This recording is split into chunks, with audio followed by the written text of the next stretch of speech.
40 million, we're ruined. Sir, what's wrong? The projections, it's a total loss. Breathe, sir, it's not over. I don't know what to do. Start with a plan.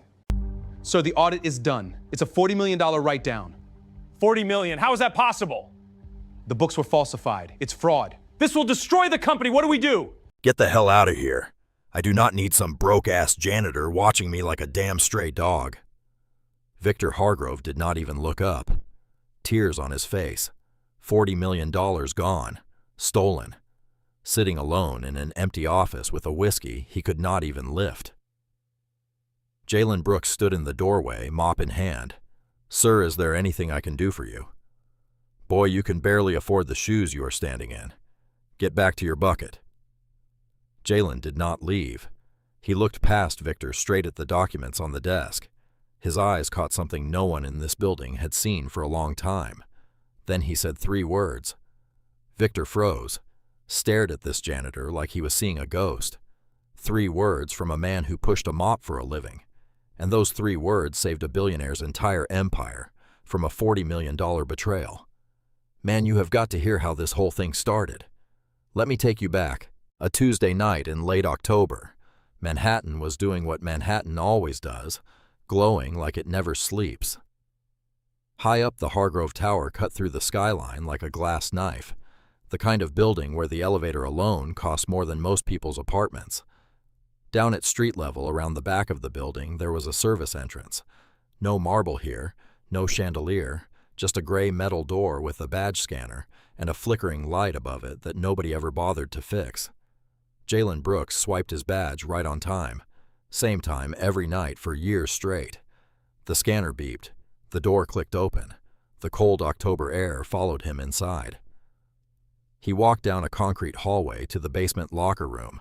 The fluorescent lights hummed that low, tired hum. The room smelled like industrial soap and old coffee. 4 metal lockers lined the wall. Jalen opened the second one.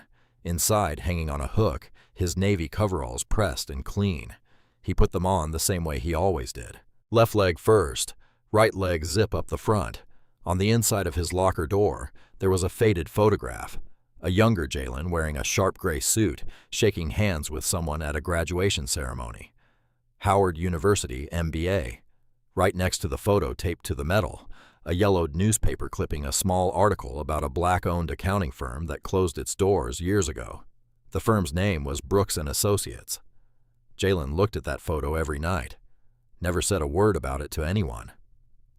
He grabbed his cleaning cart, loaded up the spray bottles, the rags. The trash bag slipped a worn paperback into his back pocket. The Intelligent Investor, by Benjamin Graham. The spine was cracked pages dog-eared. He had read it many times. Then he headed for the service elevator. See, Jalen knew this building better than anyone alive. Better than the security guards. Better than the executives. Years of cleaning every floor, every office, every bathroom, you learn things. He knew that the marketing team always left pizza boxes on their desks on Fridays. He knew that the legal department shredded more documents than any other floor. He knew which executive said good evening when he passed and which ones looked straight through him like he was part of the wall. Most of them looked through him.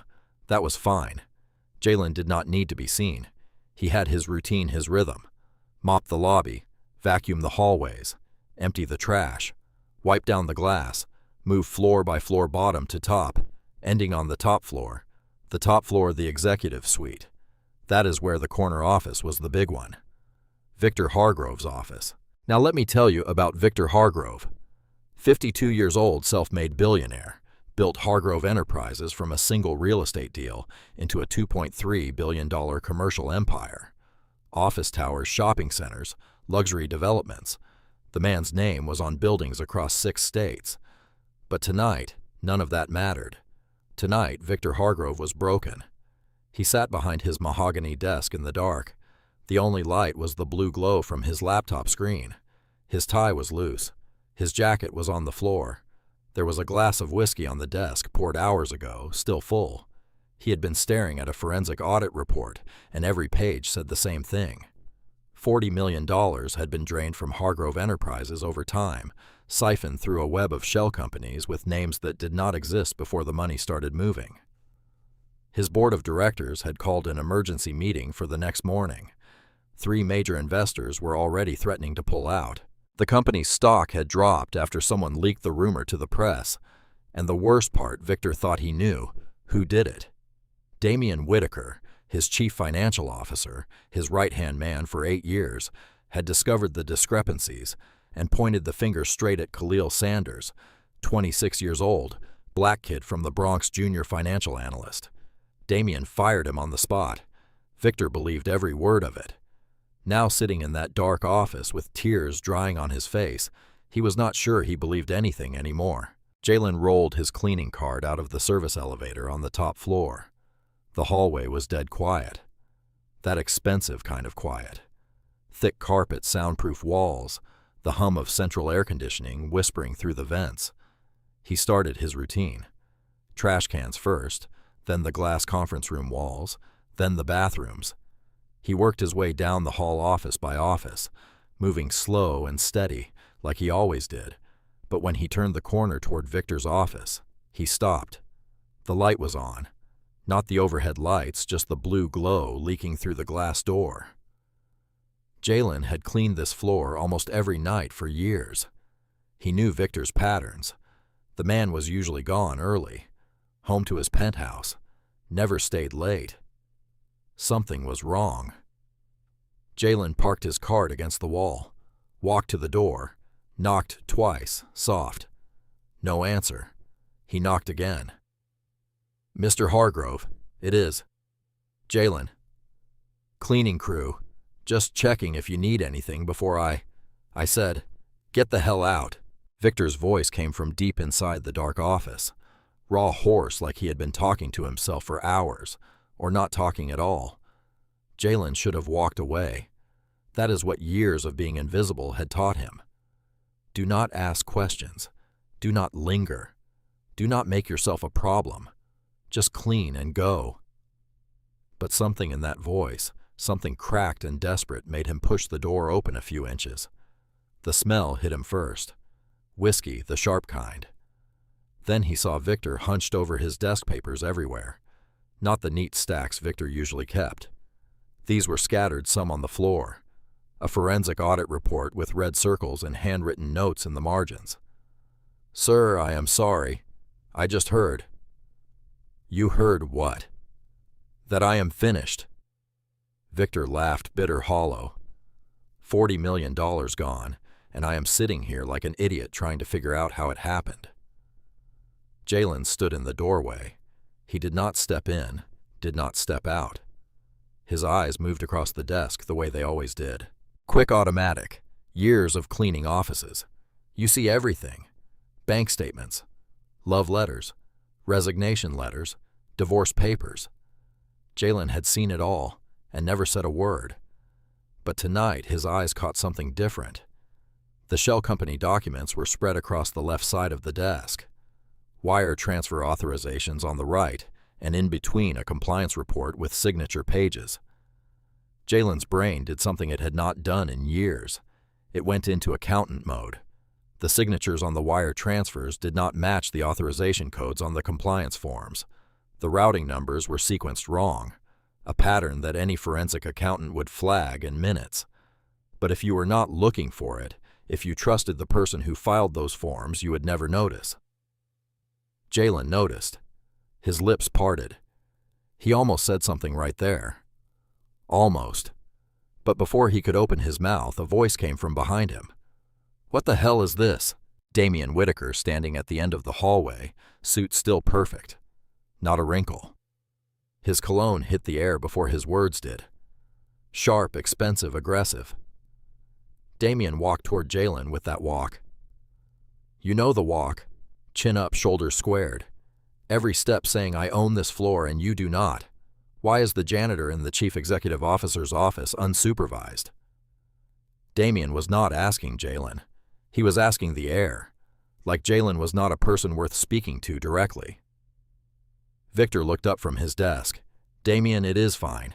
He was just, it is not fine. Damian cut him off, pulled out his phone. This is a restricted floor.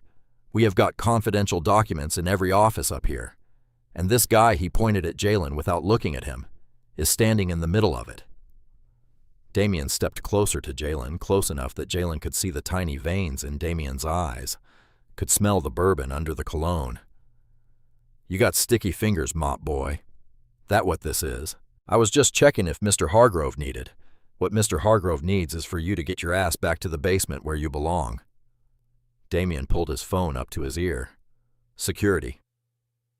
"Yeah, top floor. I need 2 guys up here now." Jalen's chest tightened. Not from fear, from something older, something deeper. That feeling you get when you know exactly what is about to happen, because it has happened before. Victor stood up from his desk. "Damien, that is not necessary. He just knocked on my—" "Victor, sit down." Damien's voice changed harder, like he was the one in charge. "You are not thinking straight tonight. Let me handle this." 2 security guards arrived within minutes, both in black uniforms, both looking uncomfortable. Damien pointed at Jalen. "Search him." "Excuse me," Jalen said. "You heard me. Empty your pockets. All of them. You were in an office with classified financial documents. For all I know, you have been in here every night leaking information. That is not. Empty your pockets." Jalen looked at Victor. Victor looked away. That was the moment. That tiny look away.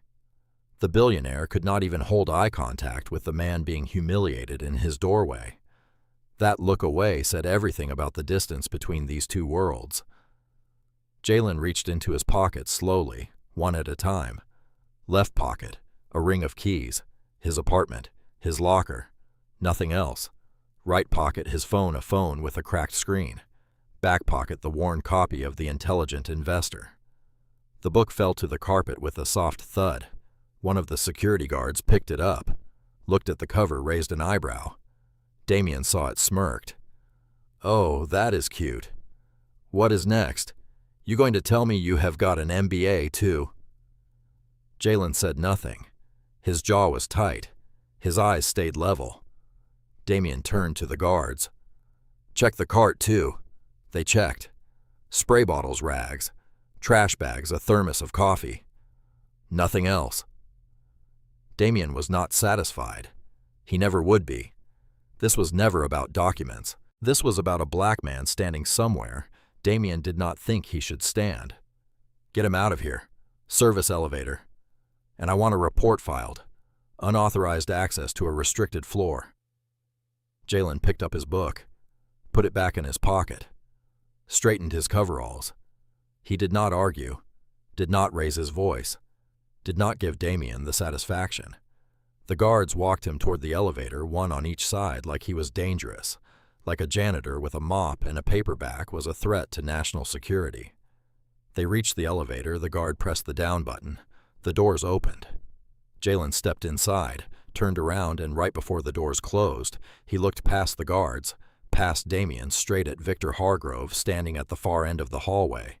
His voice was calm, steady, like a man who had waited years to say something that mattered. "Check the signatures, Mr. Hargrove. The routing numbers do not match the authorization codes." The doors closed. Damien's smirk disappeared just for a second, just a flicker. Then it came back. The hell was that about? Victor did not answer. He was staring at the elevator doors. The janitor's words were echoing in his skull. "Check the signatures. The routing numbers do not match the authorization codes." How would a janitor know what authorization codes were? Damien clapped his hands together. "All right, show is over. Victor, go home. Get some sleep. I will handle the board in the morning." He said it like a command, not a suggestion. Victor nodded slowly, but he did not leave. He walked back to his office, sat down at his desk, stared at the documents, and for the first time in a long time, he started looking at them with new eyes. Victor did not go home. He loosened his tie, rolled up his sleeves, pulled the forensic audit report back to the center of his desk, and started from page 1. The office was dead silent, just the hum of the air conditioning and the soft click of his pen against the desk. Outside the window, Manhattan glittered like nothing was wrong. Taxis crawled down the avenue. A siren wailed somewhere far below. Victor flipped to the wire transfer authorizations. The first shell company, Apex Meridian Holdings. He had seen this page many times. Damien had walked him through it personally, pointed at Khalil Sanders' employee ID on the access log and said, "There is your guy." But tonight, Victor was not looking at the access log. He was looking at the signatures. The authorization form required 2 signatures for any wire transfer over a certain amount. One from the requesting officer, one from the chief financial officer. Damien's signature was on every single one. That was not unusual. That was his job. But the routing numbers on the wire transfers did not match the routing numbers on the compliance verification forms. Victor blinked, pulled both documents side by side, checked again. The wire went to one routing number. The compliance form listed another. 4 digits off. On one transfer, that could be a typo. On many transfers, that is a pattern. Someone had manually overridden the compliance verification system, entered the correct routing numbers into the wire transfer, but filed different numbers with compliance, so the internal audit would not flag a match to the shell companies. Victor's hands went cold. Only 3 people in the company had the system access level to override compliance verification. Victor himself, Damien, and the former head of IT who had retired. Victor had not touched those forms. The former head was gone. That left Damien. He pulled up the access logs on his laptop. Every compliance override left a digital fingerprint, an employee ID, a timestamp, and a terminal location. He filtered for overrides, all from the same terminal, Damien's office, all logged late at night, all using Damien's employee credentials. Victor pushed back from his desk. His chair rolled until it hit the window. The Manhattan skyline stretched out behind him, but he was not seeing any of it. Damien. 8 years. 8 years. Victor had trusted this man with everything. His finances, his board relationships, his reputation. Damien was the first person Victor called when the audit turned up discrepancies. Damien was the one who said, "I will get to the bottom of this." Damien was the one who blamed Khalil. And now Victor was staring at digital fingerprints that said Damien was the one who put the money in motion. He felt sick. But that was not all. Victor pulled up Damien's personnel actions. There it was. Khalil Sanders terminated. Reason suspected involvement in financial irregularities. Signed by Damien Whitaker. No investigation, no hearing, no evidence beyond Damien's word. A young man from the Bronx, first one in his family to get a finance degree. Hired with excellent grades. Worked at Hargrove Enterprises before Damien destroyed his career with one signature. Victor thought about Jalen's face in the elevator. Calm, no anger, no fear, just the steady eyes of a man who knew exactly what he was saying. Check the signatures. How long had Jalen known? Meanwhile, several floors below, Damien Whitaker was in his own office with the door locked. The shredder was running, feeding documents in one at a time, slowly, carefully. The machine whirred and chewed. Strips of paper curled into the bin. Damien had his phone pressed to his ear. The voice on the other end spoke with a clipped accent. Close the Apex Meridian account by morning. Transfer the balance to the other account. Use the backup routing. He hung up, made another call, this one shorter. The other account too. Move everything and burn the access credentials. Damien was not panicking. His hands were steady. His voice was flat. He had planned for this moment. He had exit routes built into exit routes. But first, loose ends. He opened his laptop, logged into the HR system, pulled up Jalen Brooks' employee file. Jalen Brooks' night custodial staff. Damien started typing. Termination request. Reason: unauthorized access to restricted executive floor. Potential corporate espionage. Immediate dismissal recommended. He filed it, set the effective date for the next morning. Jalen would show up for his shift and find his badge deactivated. Then Damien opened his email, drafted a message to 3 board members, the ones he had been cultivating for months. The subject line read Confidential Leadership Transition Framework. The email was careful.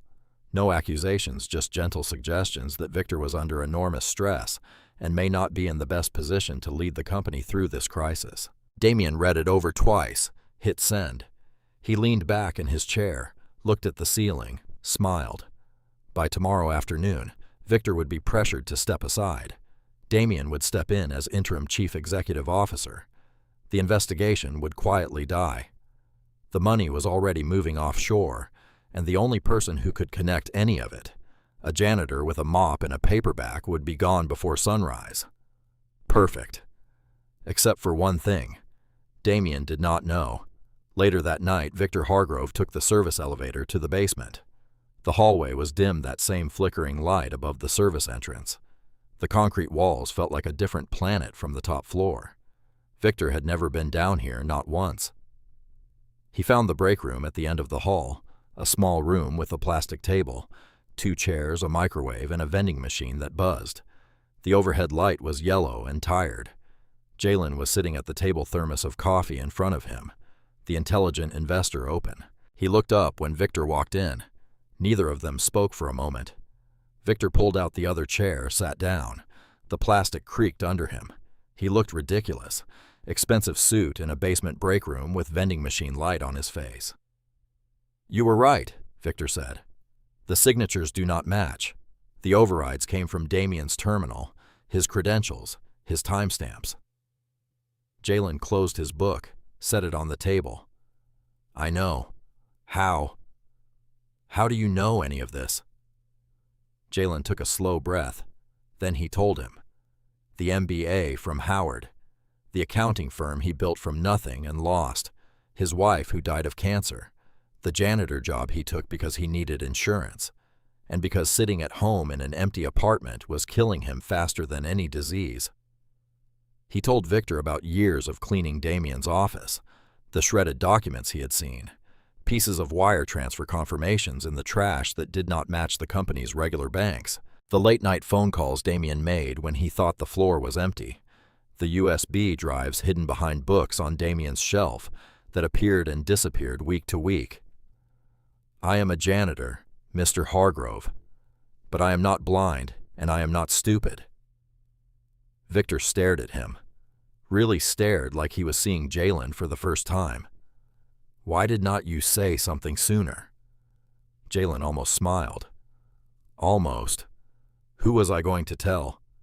"You, Damien. I am the mop boy, remember? Who is going to believe the janitor?" Silence. Victor looked down at his hands. For the first time, the shame on his face was not about the money. It was about something older, something he had never had to think about because he had never had to. "There is something else," Jalen said. "Khalil Sanders, the kid Damien fired. He did not do this. Damien set him up to take the fall." "I know," Victor whispered. "Then you know what needs to happen." Jalen leaned forward. His voice was quiet, but it hit like a hammer. "I will help you, but Khalil gets his job back and he gets a public apology. Not behind closed doors." Victor nodded, no hesitation. They shook hands across the plastic table, a billionaire and a janitor under buzzing vending machine light. They started planning. They called a forensic accountant Jalen recommended, a former colleague. They reached a federal investigator at the SEC. The emergency board meeting was set for early morning. Damien Whitaker had no idea what was coming. The boardroom was already awake early that morning. Victor had freshened up. Fresh suit, clean shave. His eyes were still red, but his hands had stopped shaking. He stood at the head of the boardroom table, a long slab of dark walnut that seated many. The room smelled like fresh coffee and leather chairs. The board members arrived one by one. Dark suits, tight faces. Nobody was making small talk. They all knew the company was bleeding. They just did not know from where. Victor's legal counsel sat in the corner, quiet, taking notes already. At the far end of the table, a woman nobody on the board recognized. Catherine Walsh, forensic accountant, Jalen's former colleague. She had a laptop open and a stack of printed spreadsheets that could bury a man. Next to her, standing against the wall with his arms crossed, a man in a dark blue suit with a government ID clipped to his belt. SEC, federal investigator. He did not introduce himself, did not need to. The board members noticed. Glances shot across the table. Something was very wrong or very right. They could not tell yet. Right before the meeting, Damian Whitaker walked in. He looked perfect. Suit-tie hair combed back. He was carrying a leather folder. Inside his prepared statement for the leadership transition, 3 pages of carefully worded suggestions about why he should take over as interim chief executive officer. He smiled at the board, shook hands, poured himself a coffee, sat down at his usual seat. He did not notice Catherine Walsh. He did not notice the federal investigator. Victor was not sitting down. "Morning, everyone," Damian said. "I know this is early. Victor, you want to kick things off, or should I?" "I will take it from here, Damian." Victor's voice was different, flat, controlled, the kind of calm that comes after you have already made every decision that matters. He pressed a button on the conference phone. A screen on the wall lit up. The first slide was simple. White background, black text. Wire transfer authorization. Apex Meridian Holdings. Routing number discrepancy. Damian's coffee cup stopped halfway to his mouth. Victor walked through it slowly, methodically. Many wire transfers, many compliance overrides, all from Damian's terminal, all using Damian's credentials, all late at night, the hours when Damian thought nobody was watching. Catherine Walsh took over. She pulled up the shell company registrations, all connected to the same offshore accounts, all traceable back to a single beneficiary. She turned her laptop toward the table. The name on the screen was Damian Whitaker. The room was silent. The kind of silence that has weight. You could hear the ventilation system. You could hear someone's pen touch the table. Damian set his coffee down. His face had not changed yet.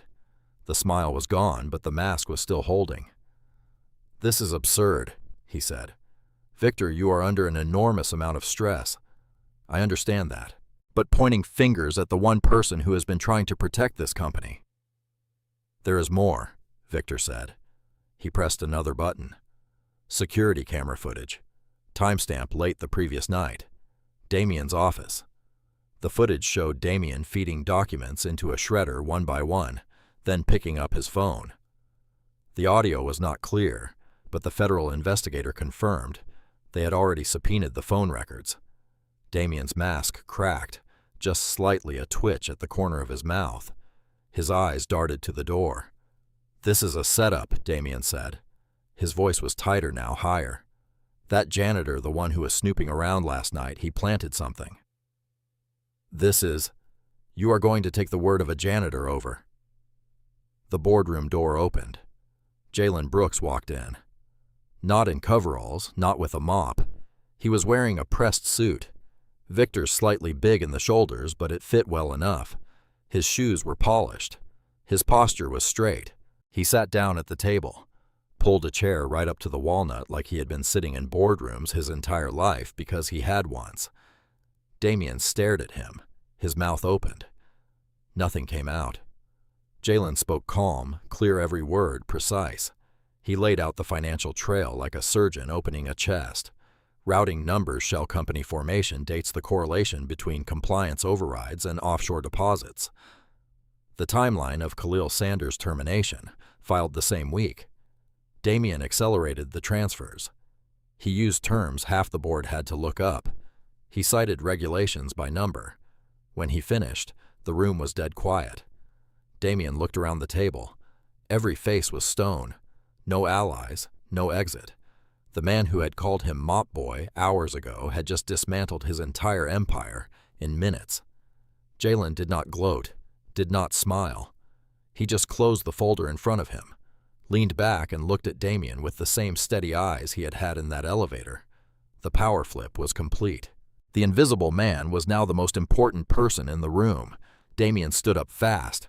His chair rolled back and hit the wall. "I do not have to sit here and listen to this." He grabbed his leather folder, buttoned his jacket, walked toward the boardroom door like he still owned the floor, like the last minutes had not happened, like confidence alone could undo what every person in that room had just seen. He reached for the door handle. The door opened before he touched it. 2 men in dark suits, federal agents. They filled the doorway, shoulder to shoulder. One of them held a folded document. Damian Whitaker. Damian's hand was still in the air, reaching for a handle that was not there anymore. You are under arrest. Wire fraud. Embezzlement. Obstruction of justice. You have the right to remain silent. The rest of the words blurred together. Miranda writes hands behind your back. The click of handcuffs. That small metallic sound that changes everything. Damian tried one last time, turned his head toward the board. His voice was higher now, thinner. The mask was gone. This is a misunderstanding. I was protecting the company. Everything I did was. Victor, tell them I was trying to. Nobody answered. Not one person at that table opened their mouth. Victor looked at Damian. No anger on his face, just exhaustion. The kind you feel when you realize the person you trusted most was the one cutting your throat. He did not say a word. The agents walked Damian out of the boardroom down the hallway, past the glass offices, past the conference rooms, into the elevator down many floors. The lobby was empty, just the security desk and the marble floors and the chandelier light. The same lobby where Damian had told Jalen to stay out of sight. The same marble Jalen had mopped many times. Damian was walked through that lobby in handcuffs. His shoes clicked against the floor. His reflection slid across the polished stone, distorted, broken, disappearing as he moved toward the glass doors. A black SUV was waiting outside. The agents put him in the back seat. The door closed. The SUV pulled away from the curb and merged into early morning traffic like it was nothing. Like Damian Whitaker was nothing. Back on the top floor, the boardroom exhaled. The board voted immediately. Unanimous. Damian Whitaker removed from all positions. Terminated with cause. All corporate accounts, credit cards, and access credentials frozen effective immediately. Legal counsel was directed to pursue full civil recovery in addition to the federal case. Victor stepped out of the boardroom, walked to his office, closed the door. He picked up his phone and dialed a number. It rang. Hello. The voice was young, confused. Nobody called Khalil Sanders anymore, not since Damian had made sure every recruiter in the city knew his name was toxic. Khalil, this is Victor Hargrove. Silence on the other end. I owe you an apology. Not a private one, a public one. What happened to you? What Damian did to you? I should have seen it. I should have asked more questions. I did not. And I am sorry. Khalil did not speak for a long time. When he did, his voice was cracking. Mr. Hargrove, I have been struggling. I lost my apartment. No one will hire me. My family thinks I'm a criminal. Victor closed his eyes. I am offering you your job back. Full back pay for every month since your termination and a promotion. Director of Financial Compliance if you want it. Khalil broke down. The sound came through the phone raw and unfiltered. Not words, just the sound of a man who had been drowning. And someone finally pulled him up. Victor let him cry, did not rush him, did not fill the silence with corporate language, just sat there and listened. It was the least he could do. When he hung up, he walked back into the hallway.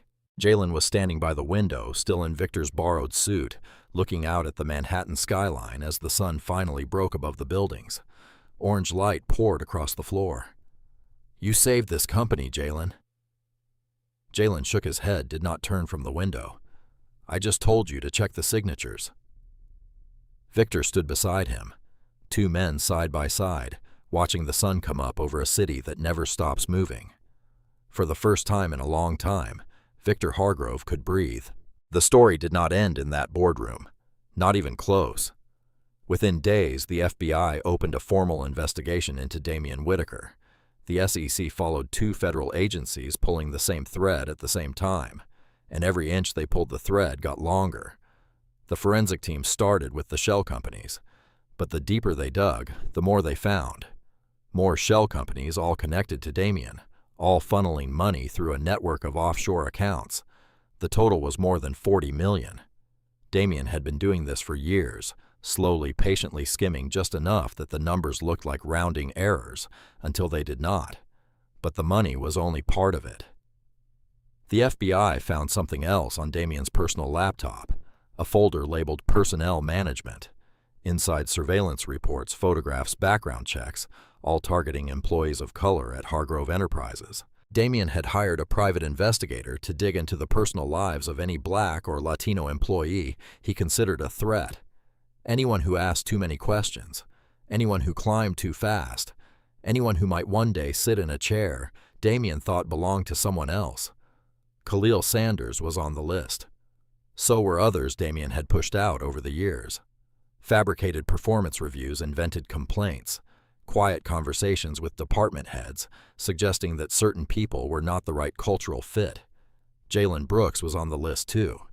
Damien had flagged him because a security guard mentioned that the janitor seemed unusually interested in the executive floor. Damien's note in the file read, "Monitor potential liability. Terminate at first opportunity." First opportunity came that night. Damien just did not know it would be his last act as chief financial officer. The FBI arrested the private investigator. He cooperated within hours, gave them everything. Emails, invoices, the surveillance photos, all of it pointing back to Damien. Then the media caught wind. The story broke. How a night shift custodian exposed one of the biggest corporate frauds. The headline hit the internet. By the next morning, every major outlet had picked it up. Jalen's face was everywhere. Not the treatment Black men usually got on the news. A real photo one Victor had taken in the boardroom that morning. Jalen in the suit sitting at the table looking like he belonged there. Because he did.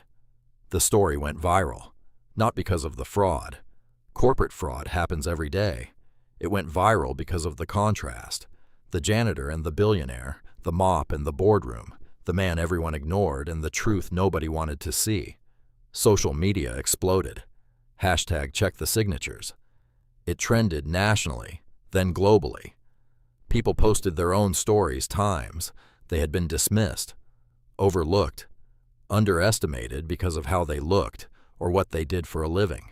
Janitors, security guards, delivery drivers, the invisible workforce that keeps everything running while nobody looks. Victor Hargrove held a press conference days after the arrest. He stood behind a podium with the Hargrove Enterprises logo on the wall behind him. His voice was steady, but you could see the weight on his shoulders. He credited Jalen by name, told the full story, did not sugarcoat his own failure. How he had trusted Damien blindly. How he had allowed Khalil to be fired without asking a single question. How he had never once walked down to the basement to learn the name of the man who cleaned his office every night for years. He apologized to Khalil Sanders publicly on camera with Khalil standing beside him. Then he turned to Jalen, who was standing off to the side, and said, "This man saved my company, and I almost let him get thrown out of the building for trying." The story did not end there. Damien Whitaker's trial began weeks later. Federal courthouse. Weeks of testimony, many witnesses, thousands of pages of financial documents entered into evidence. Damien's defense attorney tried everything. Claimed Damien was under extreme professional pressure. Claimed the shell companies were investment vehicles. Claimed Jalen had planted evidence to frame a man he resented. The jury did not buy any of it. The forensic testimony alone took days. By the time it finished, one juror was shaking her head. Another had his arms crossed and had not uncrossed them in hours. Jalen took the stand. He spoke the same way he spoke in that boardroom. Calm, precise, no drama. He explained what he had seen over the years. The shredded documents, the phone calls, the USB drives. He did not embellish, did not need to. When the defense attorney tried to rattle him, "Is not it true? You have no formal authority to review financial documents." Jalen looked at him and said, "I did not need authority. I needed eyes." The jury deliberated for hours. Guilty. All counts. The judge read the sentence weeks later. The courtroom was packed. Cameras everywhere. Many years in federal prison. Full restitution of the stolen money. All assets seized. The judge added a statement from the bench. She said that what made this case exceptional was not just the scale of the fraud. It was the system that allowed it. A system where one man could target employees based on race, destroy careers with fabricated evidence, and steal millions in plain sight. Because nobody was looking at the right person, and nobody was listening to the people who were. Damien was led out of the courtroom in handcuffs. He did not look at anyone. The doors closed behind him. Months later, Jalen Brooks walked into Hargrove Tower through the front entrance. Not the service door around back. The front entrance glass door's marble lobby chandelier. He was wearing his own suit. The security guard at the front desk nodded. "Morning, Mr. Brooks." Mr. Brooks. Not mop boy, not janitor, not the help. Mr. Brooks. Victor had offered him a corner office vice president of internal affairs, 6-figure salary, the whole package. Jalen turned it down. Every part of it. "I do not want an office, Victor. I spent years watching what offices do to people." Instead, Jalen accepted a consulting role a few days a week. He reviewed internal financial systems, flagged discrepancies, trained junior analysts on what to look for, not just in the numbers, but in the behavior. The late nights, the locked doors, the shredders running at night, the things that do not show up on spreadsheets, but tell you everything. He still came to the building most evenings. Old habit. Sometimes Victor would find him in the lobby after hours, sitting on one of the marble benches with his paperback reading under the chandelier light, like it was the most natural thing in the world. The rest of his salary, every dollar above what he needed to live, went to a scholarship fund at Howard University, named after his late wife. Full ride for first-generation college students studying accounting or finance. Jalen never did a single interview. He turned them all down. "I did not do it for cameras," he told Victor once sitting in that same basement break room where everything started. "I did it because it was right." Khalil Sanders came back to Hargrove Enterprises. He walked through the lobby with his head up and his shoulders straight. First thing he did was stop and ask where Jalen Brooks' office was. He found Jalen in a small room. No window, no fancy desk, just a table, a laptop, and a stack of files. Khalil stood in the doorway, could not speak for a moment. "You did not know me," Khalil finally said. "We never met. Why did you fight for me?"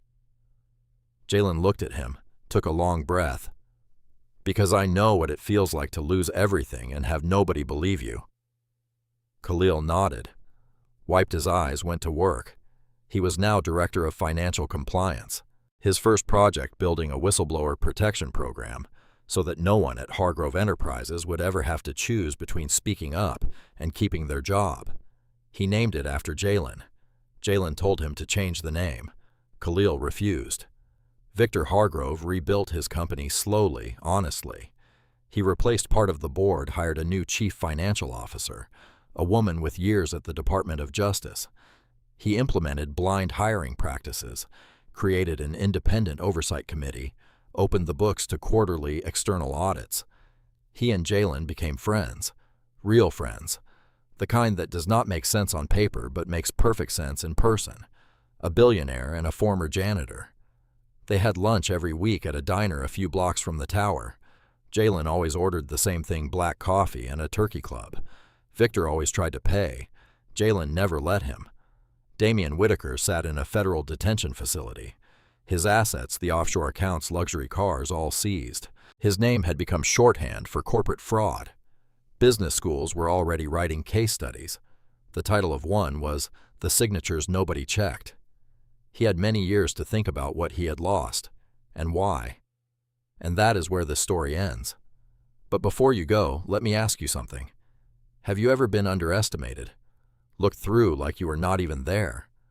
Known something in your gut, but nobody would listen because of who you were? Drop your story in the comments. I read every single one.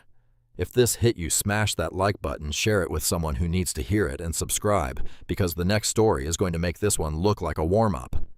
Remember, you never know who is watching, and you never know who is going to save everything with just 3 words.